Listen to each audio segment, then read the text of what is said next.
In our debate on Target 2 securities, we discuss our survey-based research on the new platform for settlement of Eurozone securities. With the first wave of CSDs set to migrate in June next year, we debate the state of the industry's readiness, the challenges and opportunities for the industry, who sets to gain the most, and how will the industry setup change in the years to come.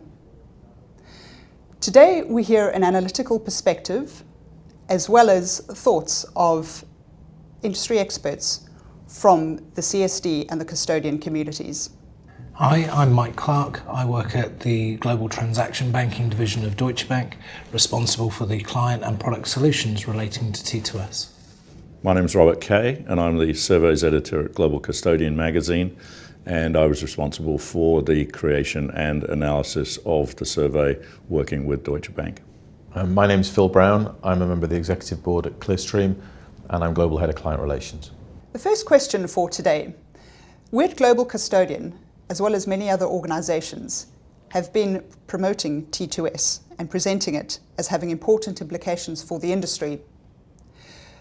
But looking at the research, around 10% of the people we spoke to professed to having no knowledge of T2S. A further 10% saw no value to them from it, and more than half of the remainder regarded its benefit as being limited to centralised access to settlement in the region. So the first question today is, are we deluding ourselves about the extent of likely behaviour change and the benefits? Or has the industry simply done a poor job of getting the message across? I'm actually quite surprised at the output of the survey. I think that to me it's staggering that 10% of people don't know what T2S is. We're kind of 8 years into this now, and it's been the main topic of conversation for most of those 8 years for those of us that are in this business. So, in fact, if I compare the results of the survey with the piece of work that we did, we had a seminar in Frankfurt last year. We had about 130 people there, and 57% of the attendees saw T2S as a positive.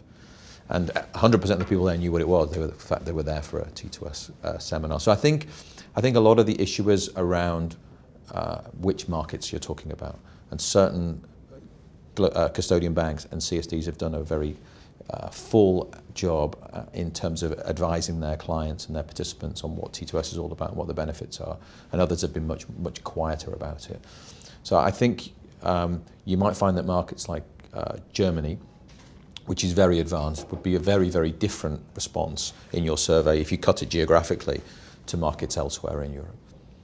Yeah, I would echo a lot of that. I think some of it is distance as well. I think the further up the chain you are away from what's happening with T2S, the more distance you are from the change itself. So I think there are certain sectors that are very much in that kind of I'm sort of moved away from it and I'll wait and see where the benefits come once it's up and running, but there's no immediate change to me. And I think there's also an aspect of people being challenged, even the larger banks that we deal with, so the brokers and the global custodians are bombarded with many regulations at the moment. So I think in terms of real change and real accessing the benefits of T2S, I think it will come later because of that combination of distance and the regulation impacting the larger players.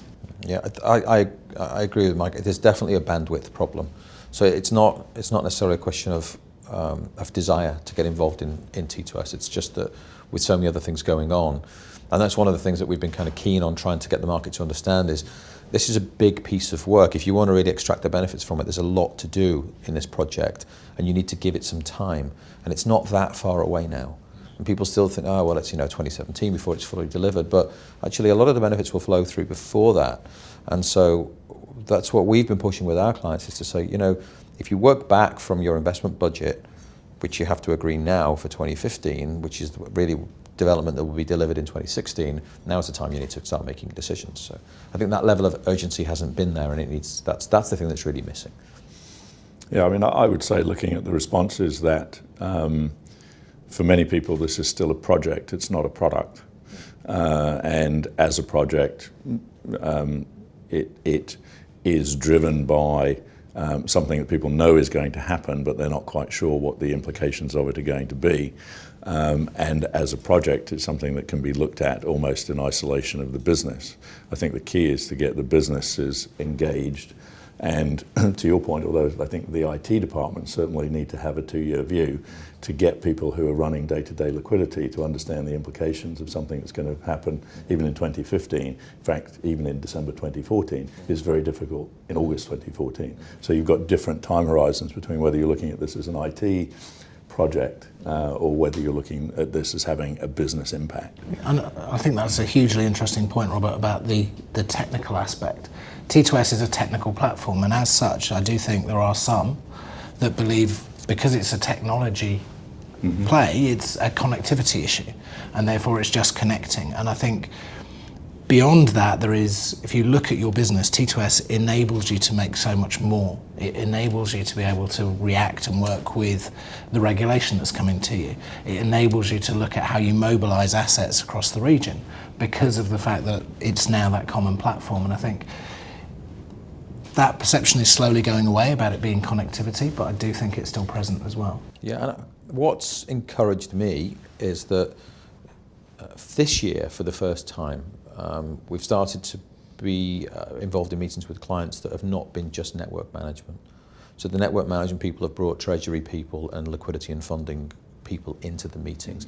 They've started to connect the dots now between what this does on the cash side and their funding requirements to get to what it does on the settlement side. And that's a really positive sign, because I think that it goes from being a back office problem to being something that deeply affects the front office and the business side of the banks, and that means that will give it more momentum.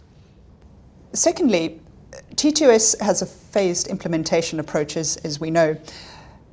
Of the respondents to our survey who have an implementation plan, more than half of them expect to realise benefits either between Wave 3 and Wave 4 or after Wave 4.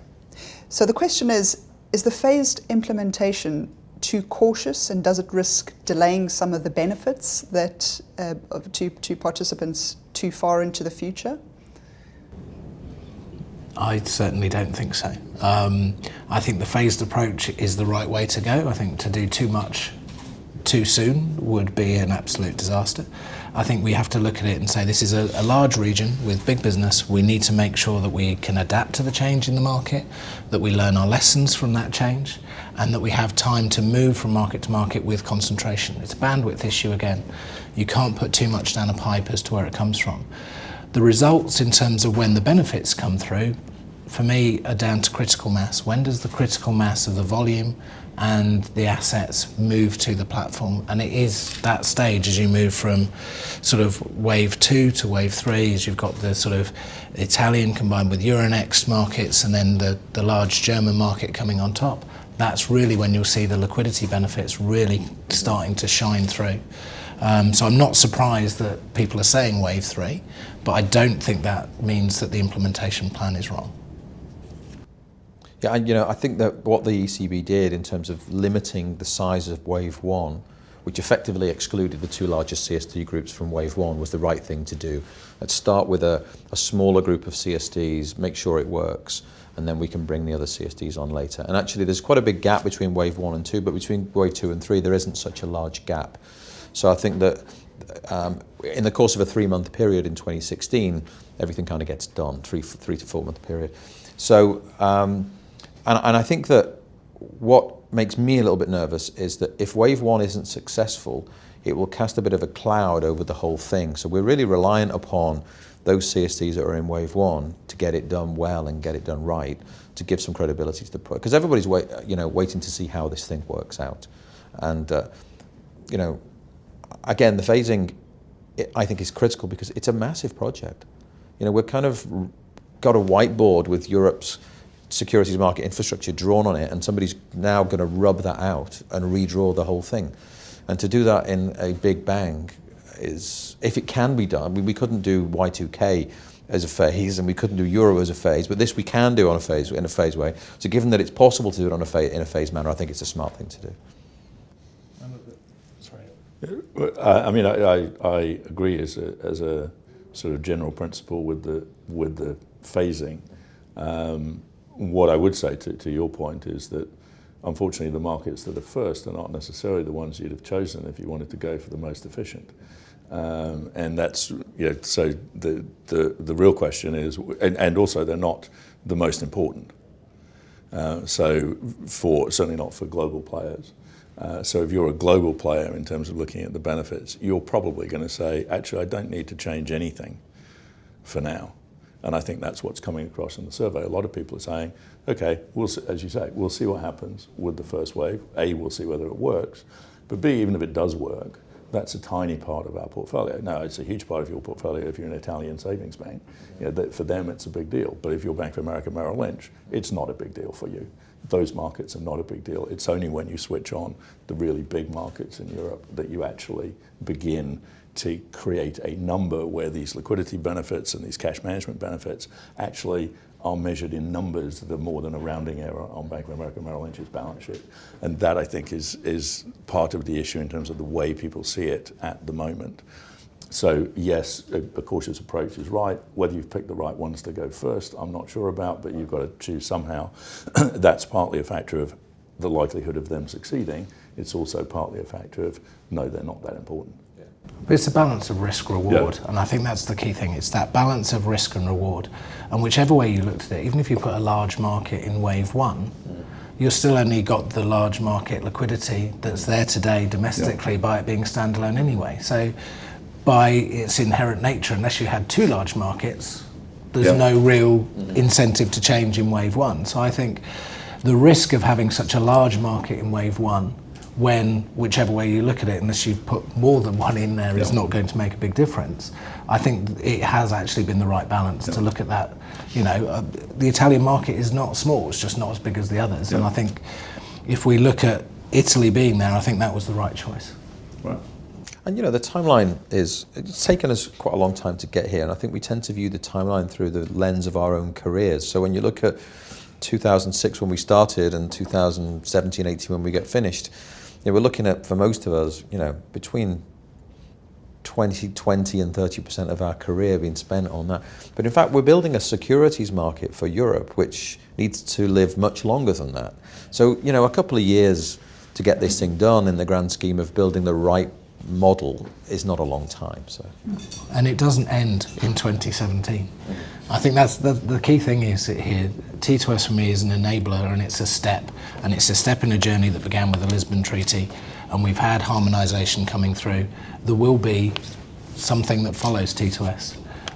I couldn't answer what that is today, but there will be things that follow T2S and take us further down the journey. We'll see more markets potentially coming onto the platform sort of in the 2018 to 2020 cycle. So I think we've got to look at this as being the right model for the future. We've got to look at it as how we adapt for the future now and realise that this is something that in the scheme of things, the stage between these waves is not that important. It's that longer term benefit and that longer term evolution that will really transform where we are today.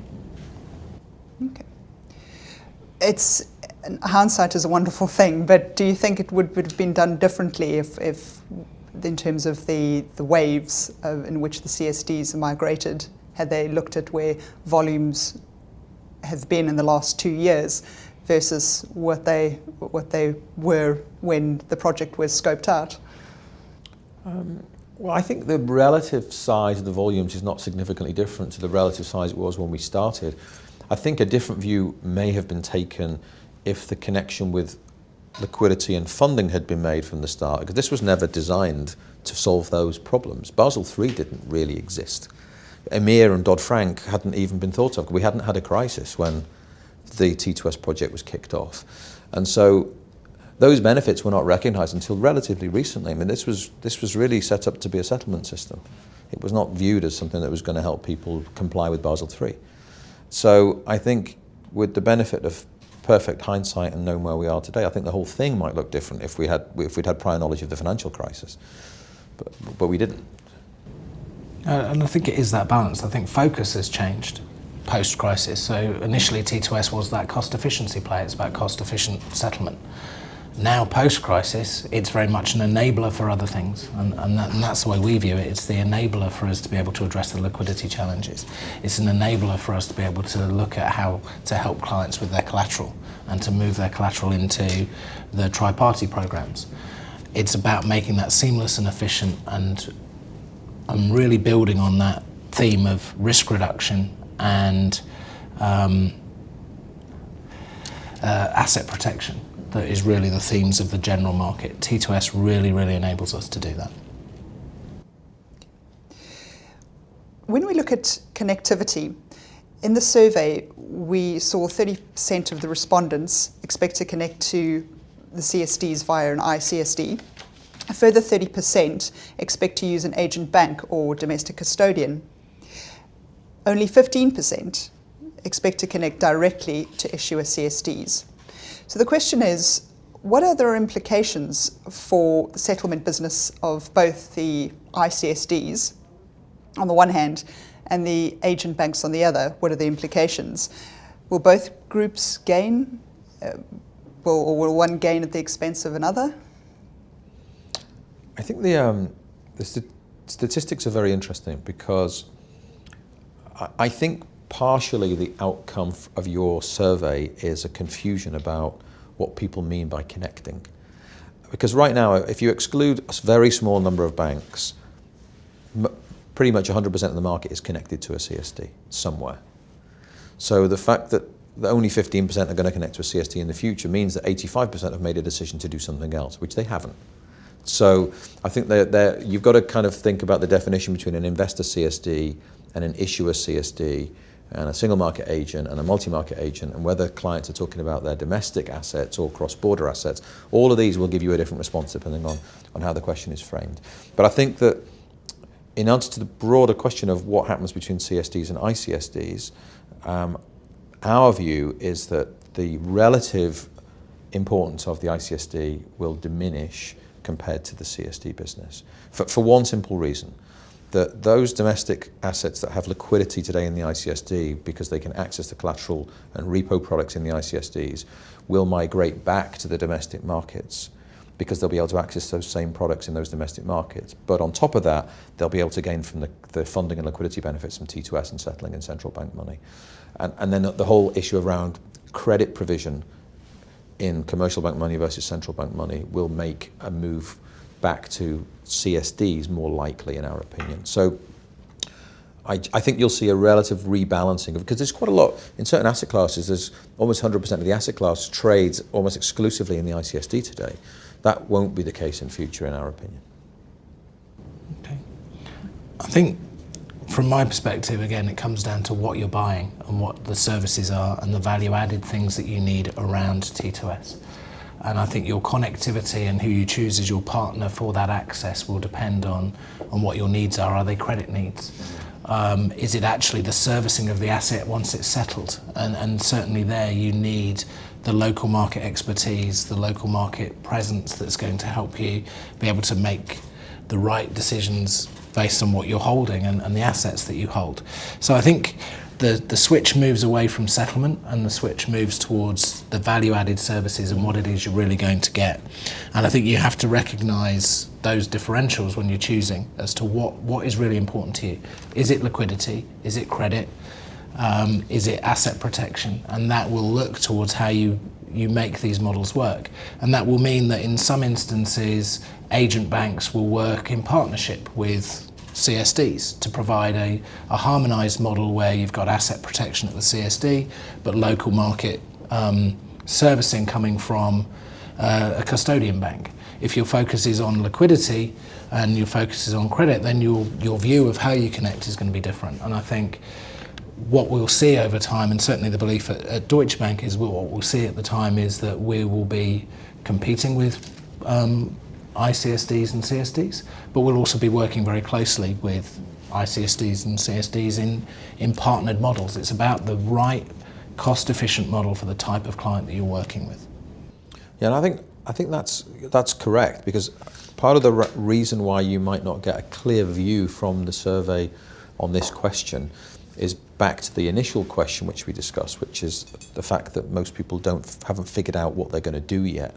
And Mike's right, you know, there's kind of a whole palette of services which will become available on a almost like on a menu basis. You know, I want this and I want that and I want to mix it with this other thing.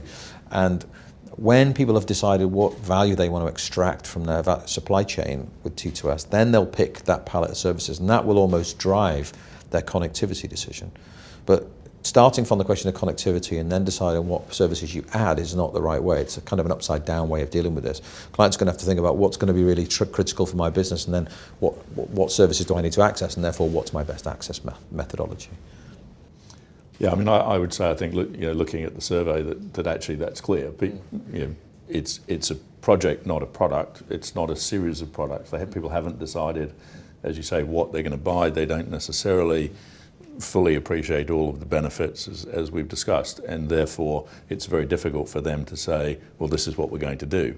And so, yes, until they've seen, probably in many cases actually had the opportunity to see the benefit, and in many cases, perhaps more importantly, had the opportunity to watch their competition realize a benefit and realize that they are disadvantaged by whatever arrangements they've retained in place as opposed to changing, that's the point at which people will start to change. You're going to need to give people real live examples of, you know, not to pick on Bank of America Merrill Lynch, but just as a name, they make some change. Suddenly that means that they can do a lot of trades that other people can't do because of some of the liquidity and collateralization options that they are then able to exploit.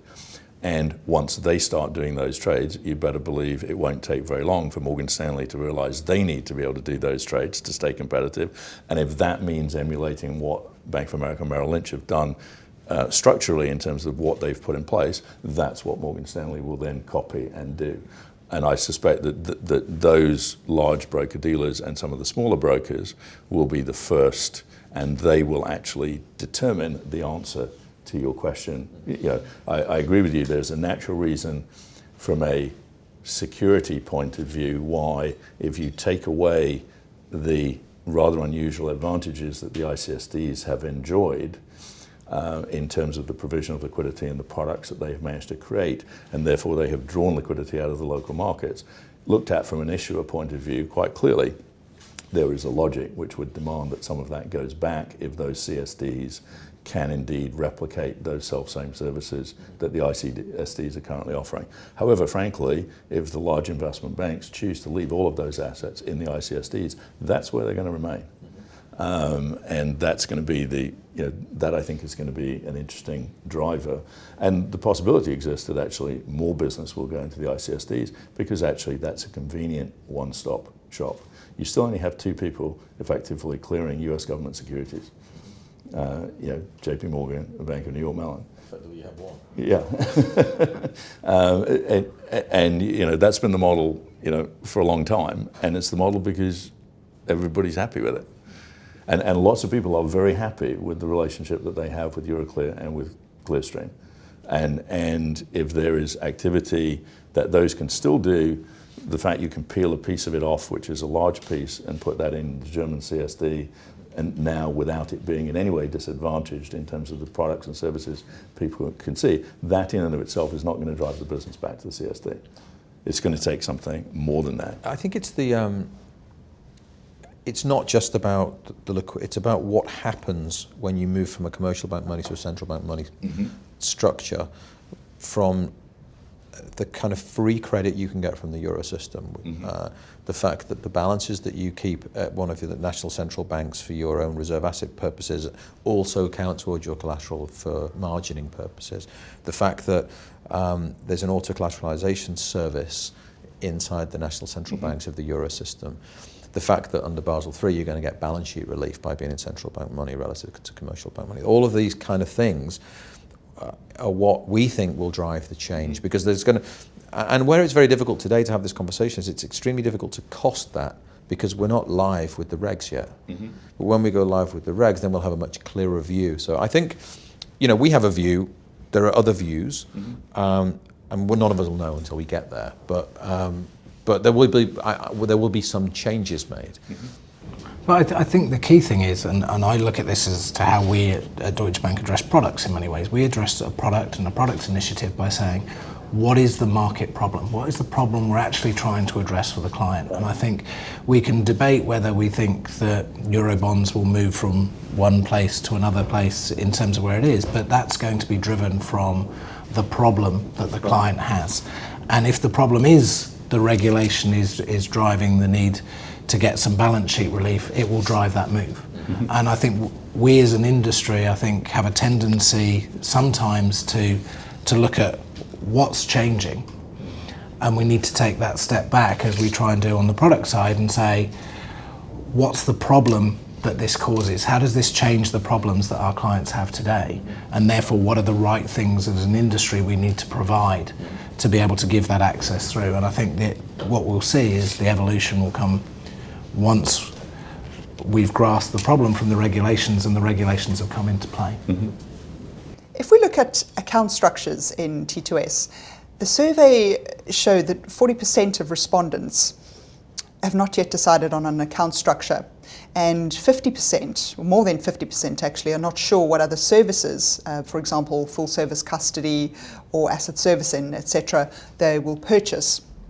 So the question is, do clients really understand the opportunities and the potential benefits as a result of the implementation of T2S? And secondly, does lack of decisions in key areas indicate a real lack of preparedness or potential reluctance to change? When we talk about change, i.e. the historic practices and relationships that they've had previously. Well, let me try and answer the question, Janet. I think that what we're seeing is, as we said earlier in the session, there is a knowledge gap, and I think in the absence of better information and better knowledge, customers are not able to think creatively about what their structure might look like in the future. So they're not aware of what the possibilities might be, and as a result, I think there's been a tendency to think that T2S is a copy-paste of the current way of working with somebody else doing the settlement. And I think as we spend more time as an industry explaining what the opportunities are and what the different models are that might be available, people will start to become clear on the kind of model that they want. And there will be, like we've already said, there will be a different palette of models that people take, and depending on the needs of their particular business. And even, I think even regionally within Europe, we'll see different models because of the differences between the way that European markets function or the efficiencies of the different markets in Europe. And I think for me, it's and certainly where we look at things, it comes down into, well, what is driving the change? T2S isn't necessarily driving people to say, I must change my account structure. The drive to change account structure comes from other things, and again it comes down to T2S being the enabler to react to the challenges that we've seen. And I think people are looking at what are their priorities at the moment. So as a global custodian, if you're looking at it and saying, well, my primary focus is on asset protection, that's driving a change in model, and it's driving a change from a traditional omnibus structure into an account operator structure. That's what's driving that. And then again, if you start looking at people looking to maximise liquidity benefits and gain access to their own central bank money, that is causing a change to say, well, now I need to be segregated so that I can link my own central bank money into the settlement process. So the question is, T2S doesn't drive the change in account structure. Your reaction to the problem you're facing in the market will lead you towards potentially changing your account structure with your provider, and T2S is probably the facilitator that makes that much easier as we move forward. Yeah, I think the other thing I would say, I think in this sort of survey generally, there's a natural reluctance for people to admit that they may be about to undertake a wholesale shift in what they do or how they do it, simply because that may be a decision that involves more than just themselves, even if they think it's the right way to go. And B, because they just don't necessarily want to advertise that fact because certainly up until 2017, they're probably still going to be more or less dependent on some account structures and some partners that they're currently working with. So the last thing you want to do is to make those people nervous by saying, well, actually, we've decided T2S is really great for us, so we're going to bin all of our agent bank relationships and go straight, directly ourselves. We're just going to, we're going to take the bull by the horns and really drive that, even if that's what they're planning to do. And I don't think many are, but even if they were, they'd be loath to admit that in a survey like this. So I think part of the results of the survey, just end up being, we don't want to tell you that we're going to change, so it's easier to say we're not going to. But to your point, I think that yes, ultimately people will look at the opportunities. What I'm interested in is whether, even given the fact that some of the regulations are not yet certain, whether the sorts of discussions you're having with what I would call the more sophisticated end of the client base are around some very real benefits and very tangible benefits that they will derive, even if you can't necessarily precisely quantify them, by these changes, or whether it's still sort of relatively general from your point of view. It's becoming much more specific. And the reason I say that is that we for our own business that we do, forget about our client business using us as a CSD, but where we are the ICSD, we have large positions in domestic markets. So we also have to figure out what our supply chain looks like under T2S. So we came to this conclusion about liquidity and treasury benefits and capital benefits quite early on. And then we got PwC to do a bit of work for us about a year or so ago to try and size that. And then this year, we've been working with Oliver Wyman to try and, instead of looking at an industry level, to look at it at an individual client level. Can you create a model which a client can put their numbers into, and then try and come out with what does it mean to me in terms of cost, and not just fees, but the end-to-end cost of running my business in the light of the new regulation. So that's a piece of work that we've just finished, and now we can start putting real numbers around it for real customers. And we've done it with a couple of clients. Where the benefits in that space are multiples of the benefits in the settlement and custody fees space, and the clients have validated the numbers and said they're good numbers. So we're starting to get to a position now where we can say, let's have a look at your business, how you transact your business and what kind of volumes you do, and then we'll try and figure out, based on how you're structured, what that will mean to you in terms of savings. So yes, we're getting very specific. On the contrary, recently I was with a top 5 global broker-dealer talking to him about this very topic, and the guy I was talking to was a fixed income guy, and he said, well, I don't really know very much about it because it's an equities project, isn't it? And so even in some of these large banks, we have a lot of education to do to help people understand that it's much broader than being something that they worry about bundled in with their GCM service from their agent bank. It goes far beyond that. So yes, more specifics, but still a lot of work to do to improve the knowledge of the market. And I would echo that. I think we're seeing specific themes from different sectors that are driving it. Liquidity is key across all of the sectors that we're talking to, but we're seeing particular themes, be it that sort of combination of asset protection with local market expertise, or be it purely focused on liquidity, mobilisation of collateral to create more liquidity. We're seeing those general themes. But as Phil was saying, it's getting to the point now of people having to make the decisions, and the decision for each client is different because it depends on their balance of business and exactly what they're looking to do. So if you're highly focused on using an integrated brokerage product and you are through an omnibus account through a single provider with an end-to-end solution, to use your own liquidity actually breaks your model, because you're going from something that's highly efficient in an omnibus structure to a segregated structure where your cost of every transaction goes up, balanced versus your liquidity. So you need to take the step back and look at that business case, and you need to look at your individual view of what your business is that's going to drive the model and drive the business case that you see. So we're having very similar conversations with our clients now, trying to look at what is their general cost of doing business, what does it mean to change structure, what does it mean to use the tools of T2S, and what does that overall mean to their business. And that is the only way that's really enabling them to make a considered choice as to how they go forward. So I think we are getting much more specific, and there are definite themes emerging based on who you talk to. If we look at functionality of T2S, in the survey, around 50% of respondents expect to use some elements of new functionality available under T2S, with less than 10% saying they will definitely not be using them. 30% of respondents say a very high likelihood of them using the settlement functionality, and 60% plus have usage of this as likely or higher. This is more than twice the proportion very likely to use any other functionality, for example, partial settlement. So the question is, has T2S been presented or perceived too narrowly? It's taken us a long time to get here with the, well, I don't think it's a narrow scope. I think the, to use a German expression, we've got to get the cow off the ice. And making it bigger than it is will just delay delivery. And I think that actually its scope is pretty rich so far in terms of looking at the settlement layer.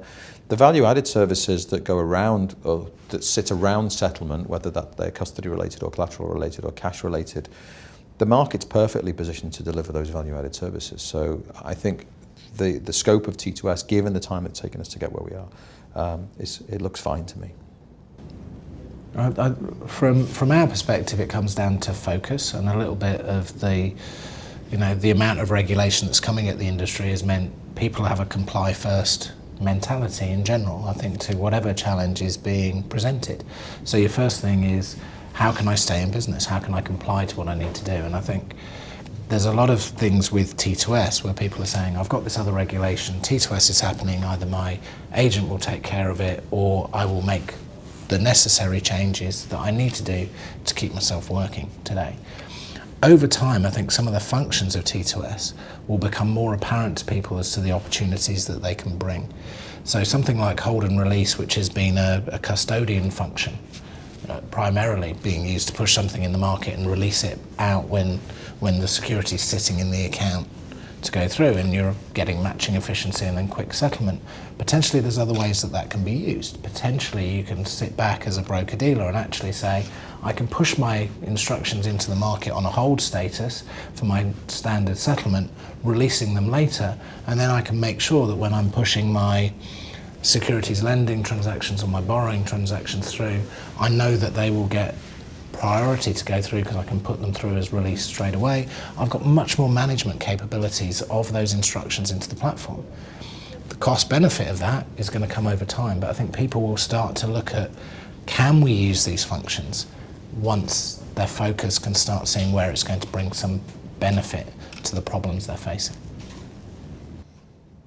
Yeah, I mean, I would agree. I think that the answers to this question just sort of reinforce the message. You know, there's a lot more to this than most people have necessarily got completely at this stage. There are a lot of reasons for that. And at the moment, when asked, you know, do you think you'll use any of this? The obvious answer is yes, I think I probably will, which is what we've got. And then which bits are you going to use? Well, I'm going to use the bits that I'm familiar with because I know what they do and I know what they're going to do for me. So yes, the settlement side of that is very clear. Some of the other things are not necessarily so clear. Again, may not be directly under the purview or responsibility of the person answering the question, and therefore they may feel, well, actually, I think we probably will, but I'm not sure because it's going to be under the treasury part of the bank or it's under some other part of the bank that I'm not about to speak for in a survey. So they're focusing on the things that they're familiar with. And as I say, I think that people's usage of this will be driven, as you say, by a realization of benefits, and I think that will come in part by the smart people anticipating what those benefits may be, positioning themselves to exploit them and being, if you like, an early mover. But a lot of them will come, because this is not an industry that has a lot of early movers, let's face it, a lot of them will come from quick or slower followers who need a demonstration of the tangible benefits that can be achieved need to see one of their competitors realizing those benefits, and that then drives them to do things. So the moment, one custodian bank is coming out and telling its clients it can do something better, whether it's in asset protection or some other aspect of servicing or settlement performance or whatever it is, as a result of the way they are using T2S, then one of their major competitors is able to do it. That's when those major competitors will start to think about what they can do. Hopefully they're all thinking about it, but I suspect that in many cases they'll wait for the other guy to move first and prove it. But I think there's always that danger of, it's field of dreams, and if you build it, they will come in many ways. And I think you can look at it as a custodian and say, right, I believe this is where it's going to be. I'm going to take a leap of faith and I'm going to build that product. But that product could fail if you're not addressing a problem that actually exists. And I think that's why, we've got to look for the opportunities that this brings, but we can look to shape those opportunities towards the problems that our clients have. And if our clients aren't experiencing a problem and they're not willing to pay for a solution, that solution that uses that function is kind of meaningless. And I think we have to identify the right problems, the problems that if we solve can bring benefit to our clients, and then look at how we use these tools. And this is, T2S for me is this toolbox of things that we can use to bring more efficiency to the market, but it's got to be to the right problems. And it's only going to commercially work if our clients are prepared to pay for those services that solve their problems. We talked a bit earlier about central bank liquidity. Now, in the survey, almost half of respondents, i.e. 45%, expect to use their own central bank as source of payments liquidity post T2S. 23% expect to use their agent bank as their payment source for T2S, and the remainder, around 1 in 3, have not yet decided. So the question is, what changes, if any, might be expected to be seen vis-a-vis the role of central banks post T2S? The number is larger than I expected in terms of those looking to use their own liquidity, but it is the area of biggest benefit. And what we would say is that it's not really a simple decision as to plugging in your own liquidity. It does come down to, as we were touching on earlier, what are you trying to solve as your problem, and what really is the shape of your business that says what does the cost of moving to my own liquidity mean versus the benefit that I'm going to derive from it. And I think there are some large institutions that have large relationships with their central banks today, and they will ultimately benefit very quickly. But I think for a lot of other clients, it is that business case, the balance of the cost of my doing the type of business that we do today versus the benefit gained from using your own liquidity. And I think on the other side of that, we need to look at the models and what the services are that you're buying and the restrictions that may exist in certain markets. So as an example, if you're appointing an agent to be an asset servicing provider, providing you asset servicing capabilities in a market, and they're also a fiscal and withholding tax agent, you have to actually look and say, well, asset servicing funds may still need to go to that asset servicing provider so they can perform their functions for you and withhold the tax and pay the local tax authorities. And if that's the case and you're plugged in not via the agent's liquidity but via your own liquidity, the question then comes, how quickly can I recycle those funds? So again, it comes down to, are you a volume-driven business where this is going to really give you real value in terms of what you're doing for your particular business model, or how important is that recycling of asset servicing funds back into your business? And I think once you've modelled that and you've looked at it as you as an individual bank, then you can make the decision. So I think it's not a simple thing. Yeah, I would agree that there needs more work. More work needs to be done in order for clients to figure out what their right cash model is going to be. We mustn't forget that there's a whole kind of group of customers who won't be able to access central banks because they don't have a branch or a bank in the Eurozone. So if that could well be your third, right? Those who don't even have that option could be your third, depending on who the respondents to the survey were. And again, I think that a whole lot of work's got to be done by the banks to figure out which is the right model for them, whether they want to stay with a commercial bank for many reasons, credit included, or whether they want to go with the central bank money option. I think what's most interesting from the results of your survey is just the fact that 45% are saying we might use a central bank. Because if you'd asked that question 4 or 5 years ago, anybody who wasn't a European bank would have outright said no, because they didn't see any benefit from being in central bank money. They thought that commercial bank money was the best way to go forward. And I think there's been a sea change in the relative view of commercial versus central bank money because of other impacts like regulatory change. So I think what's more interesting from the result is the direction that it displays rather than the absolute numbers. And what it shows is that despite some of the other results from the survey which suggest that people are not very well clued up on what T2S can bring, on this cash element they seem to be quite well educated, because the simple fact they're considering it shows that they've got some level of education about that question. Yeah, I have to say that probably in terms of the answers to the questions, that was the one that was most surprising. And as you say, I think it either demonstrates misunderstanding. In other words, they don't actually understand how complicated, to your point, that might be and what the offsets might be. And it may well be that they are looking at it rather simplistically, and they're saying, well, central bank money's got to be better than commercial bank money, which in it of itself represents something of a change of view. But may just be, okay, it's better, therefore I'll use it, without necessarily, to your point, really understanding all of the ramifications throughout the entire transaction flow and business flow that decision might have. And I suspect that as people get more into it, you may find a more nuanced answer to that. And perhaps the 30% who don't know are probably the most honest. And it is a balance. I mean, it's something that you do have to look at. If you're in your own liquidity, you have your destiny in your hands. And I think also from a regulatory point of view, you're not reliant on a commercial bank. So it has its benefits in doing so, but then it's only your money. And whereas using a payment bank, you've got a pool of funds and credit facilities that kind of grease the wheels and allow settlement to happen. If you go by yourself, you are by yourself. If the funding isn't there, it's not there. It's not there. And I think all of those things need to just really be appreciated and looked at. And the answer is going to be right for some clients, and the answer is going to be remaining commercial bank money for other clients.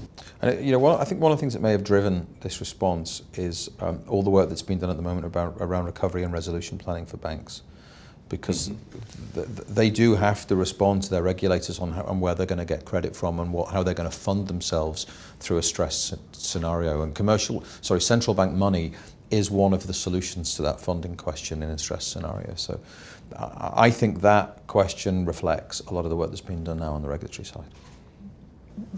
Moving on to the final question. In the survey, it was revealed that 47% of respondents do not have an active T2S plan or process in place yet, including 1/3 of those respondents expecting to be active users of T2S in some form. 1/3 of all respondents are very or extremely confident of their own ability to be ready for T2S. A slightly lower proportion are equally confident of their security settlement provider or providers, whereas 44% are confident about their payments provider's readiness. The question is, should we be concerned about the state of readiness of prospective participants, or are these figures better than what you would expect? Well, I'll make a comment because it's not fair for Mike to make the comment. And I think it's laughable that the clients think that they're better prepared than the experts who are in domestic markets that service them today. So I don't understand that response. I mean, whether people are much better prepared than we think they are, or whether they have not been communicating very well with their service providers about their level of readiness, I don't know. But those stats seem upside down to me. I would have thought that the response should be, particularly those who are using the big banks as their agents, that I'm very comfortable that my agent's communicating to me what they're doing, because we all know that is the case, right? So I'm surprised about that. The other thing I think is, back to what we said at the beginning of the discussion, I think this is very market specific, because when we ran this same question to our German community, the results we got were very different. So I'll share them with you just so you to compare with the results with the. So 80% of our clients said they're well on track with their preparation. 57% said they're on schedule to deliver their internal prep in time. And only 16% said they're yet to start on doing any actual physical work on this. So the German market seems, relative to the average that you've pulled from your survey, to be more advanced. And I think it's partly a result of the level of awareness in Germany. ECB is based in Germany. The project's effectively been run from Germany. CBF is the biggest CSD in the Eurozone and has been quite active in the community trying to educate. But also, it's also a reflection, I think, of the lack of those things in certain other markets where there's been, with the exception of the agent banks who've done a good job of trying to communicate with their clients, for the local infrastructure has been, in many ways, silent on the question of T2S for many of their local participants. And for me, as I say, I was surprised by the same factor, to be honest, in terms of the readiness of providers. I think I can understand it from certain perspectives because some information has been late coming to the table. So if we look towards pricing infrastructures coming through from CSDs, do we know all of the pricing structures for Wave 1 yet? Are they actually out there yet in terms of the full pricing structures? No. So I think there's a level of when the information's coming to the table that may make people nervous. So I can understand that. And I think as a provider, we're very active in talking to our clients and working through where we are in the process. I think the result probably suggests we need to be doing more and we need to continue to be transparent. I think we need to make sure that we're giving visibility on what we're really doing within our programs. We've run a series of roadshows with our clients where we move around in various locations trying to explain this is where we are in our program. This is the actual status of our program. These are the elements that we're delivering now and what we're actually trying to deliver to try and be able to give comfort and confidence in the readiness. So I think it's, as an industry, we need to do more of that. And I also think that as we learn from Wave 1, I think from an infrastructure perspective, key things that matter to clients like pricing need to be presented earlier on the table to allow people to make decisions about how they're going to adapt. In terms of people's confidence in their own readiness, if people are taking that wait and see approach and waiting towards Wave 3, I can kind of understand that as well, because I'm going to be ready for Wave 1 because my provider will shield me from that. I'm going to be ready for Wave 3 because I've still got 2 years to get there. So I think that's where I see the balance in these numbers. Yeah, and I think also readiness needs to be defined. Does it mean readiness to connect to my local CSD to do my domestic settlement? So if you're asking the question, say in Italy, which is going to be a Wave 1 market, I don't know what the state of readiness is of their GUI for clients to be able to access them, but let's imagine that they've already shown clients a web front end and they said it's just going to function like it does today, but you're going to have a slightly different kind of niggle on the way in, then the clients probably feel they're quite ready. If the question is, are you ready to do cross-border business through that same link, then you might get a different response. And then if the question is, and have you prepared your supply chain to be able to maximize your liquidity and funding and collateral benefits and access securities lending on a cross-border basis and figured out what your cash payment bank services are going to be, you'll get an even different answer. So I think that it depends on the point of view of the person you're talking to and what they do and how they define readiness. But I think those value-added services, if you like, that go beyond the settlement element are not being considered in great numbers right now. And we think that if people are going to try and extract the real benefits from this, they need to start doing that work if they haven't done already. Yeah, I would agree. I mean, I think that what the survey is saying is people are looking at this relatively narrowly, and they're looking at it as something where much of what's going to happen is still quite a long way in the future, even if something immediate is going to happen within the next 12 months. And given those two factors, I think, yes, they're relatively confident that they know what to do. But to your point, there's a lot more that they should be looking at, and over time will be looking at. And whether they're prepared for that, if you haven't asked yourself if you haven't posed the problem, do I have to worry about it? Then of course you're prepared for it. Looking at all the questions, we seem to have gone through them all, and what remains as one of the key takeaways is, yes, there is some way to go, some work still yet to be done between providers and their clients, and also, as you say, Mike, more needs to be put on the table in terms of pricing transparency, which is key. So with that, it leaves me to thank you very much for all your contributions, and we will await the first wave migration in June next year, with lots of anticipation. Thank you very much. Thank you. Thank you.